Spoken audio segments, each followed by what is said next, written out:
Okay, welcome to another class on rhetorical devices.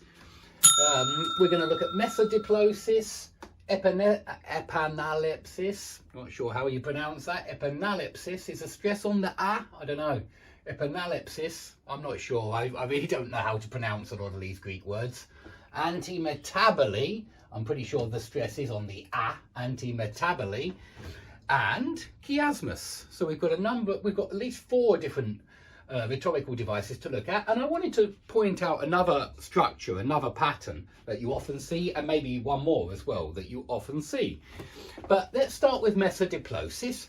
We did anaphora, epistrophe and anadiplosis in the last class. We saw that anaphora is repetition at the beginning of a phrase or clause. Epistrophe is repetition at the end of a phrase or clause.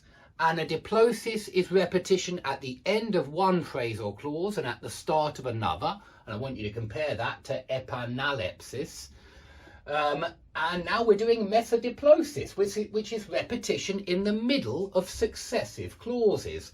So I decided to use this example to show you. There will be no loyalty except loyalty towards the party. There will be no love except the love of Big Brother. There will be no laughter except the laugh of triumph over a defeated enemy.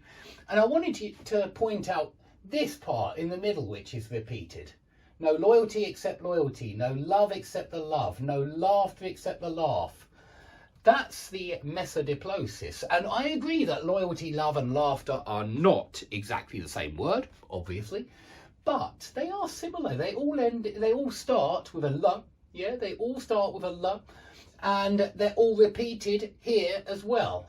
And for that reason, I mean, you've got the except, you've got the no, no, no.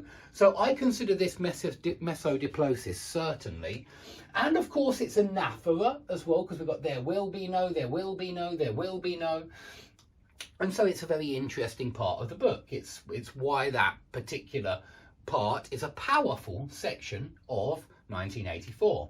And so that's one more thing we can do. We can repeat things in the middle. Okay, let's come on to epanalepsis. Now, this is repetition at the start and the end of the same clause, yeah, of the same clause. Compare that to anadiplosis, which was at the end of one clause and at the start of the next. She being none of your flesh and blood. Your flesh and blood has not offended the king. Yeah, remember that one of your flesh and blood, repeated at the end and at the start of two different phrases or clauses. This is in the middle of the same phrase or clause, so it's slightly different.